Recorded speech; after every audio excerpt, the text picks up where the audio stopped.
ज्या क्षणाची सर्व आतुरतेने वाट पाहत होते ना, तो क्षण शेवटी आला. खरंच यावर्षी पावसानं आपल्याला खूप वाट पाहायला लावली. आणि पहा ना, एकाच दिवसाच्या पावसानं वातावरण एवढं छान झालं होतं, एकदम प्रसन्न वाटत होतं.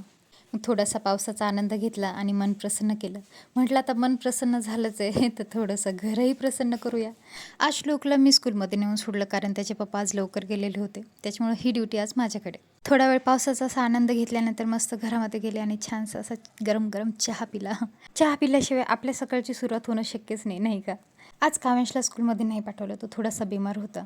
पावसाच्या वातावरणाने मन प्रसन्न झालं, म्हटलं तर चला घरही प्रसन्न करून घेऊ, म्हणून थोडीशी साफसफाई करायला घेतली. उन्हाळ्यात असं होतं, आपण दररोज जरी साफसफाई केली तरी घरातली धूळ काही कमी होत नाही.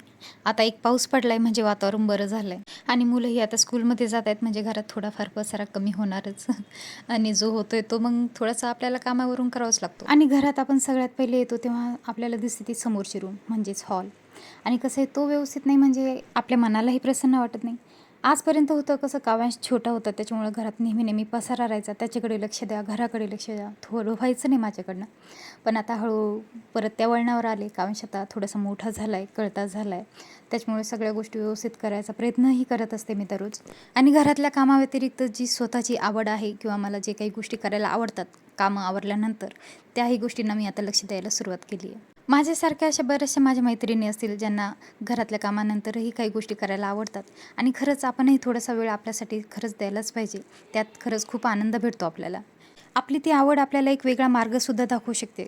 कदाचित माझंही तसंच झालं आणि म्हणून मी आता वेगळा मार्ग शोधला आहे, जो की आता तुम्ही बघताय सध्या. ह्या अशा काही गोष्टी आहेत ज्या मला करायला आवडतात आणि मी त्या नेहमी करत असते. आपल्या हाताने घराला सुंदर बनवणं ही भावनाच खूप वेगळा आनंद देऊन जाते, नाही का? घरातली बाकी सर्व कामं आवरून झाल्यानंतर दुपारच्या टायमाला मी किचनमध्ये लागणाऱ्या काही पावडर आहेत ज्या मी तयार करून ठेवत असते, त्या माझ्या संपलेल्या होत्या, त्या तयार करायला घेतल्या होत्या. इलायची पावडर आणि धने पावडर. कसंही विकत तर सगळंच भेटतं, पण आपण हातानं केलेल्या गोष्टींमध्ये चांगली क्वालिटी आहे म्हणजे त्या 100% चांगल्या आहेत त्याची आपल्याला खात्री असते. म्हणून ज्या बऱ्याचशा गोष्टी आहेत ना, त्या मी घरीच तयार करते. आता धने आणि इलायची थंड व्हायला ठेवले, तोपर्यंत म्हटलं आता तूपही तयार करून घ्यावं. तूपही मी नेहमी घरीच तयार करत असते आणि हो, म्हणजे आमचं घरातलं काम भागेल एवढं तरी तूप नक्कीच निघतं. म्हणजे पहिलं तूप संपेपर्यंत दुसरी साय परत तयार होते आणि मी तूप तयार करून घेत असते. आता लोणी तयार करून घेतलं आणि ते कढवायलाही ठेवलं. म्हटलं आता तोपर्यंत भांडेही घासून घ्यावे त्याचे, कारण ते भांडे तसेच पडले नाही तर मग ते तसेच पडून राहतात. साईड बाय साईड ते भांडेही धुवून घेतले. मी अगोदर गरम पाण्याने व्यवस्थित धुवून घेत असते आणि नंतर मग आपले जे व्यवस्थित रेग्युलर धुतो तसे धुवून घेत असते. आता हे काम झाल्यानंतर काही भाज्या आणून ठेवलेल्या होत्या, मग त्याही धुवून ठेवल्यानंतर. तर असा होता माझा आजचा दिवस. तुम्हाला माझे व्हिडिओज जर आवडत असतील तर नक्कीच चॅनलला सबस्क्राईब करा, व्हिडिओला लाईकही करत जा आणि शेअरही करत जा. भेटूया नेक्स्ट व्हिडिओमध्ये. तोपर्यंत बाय.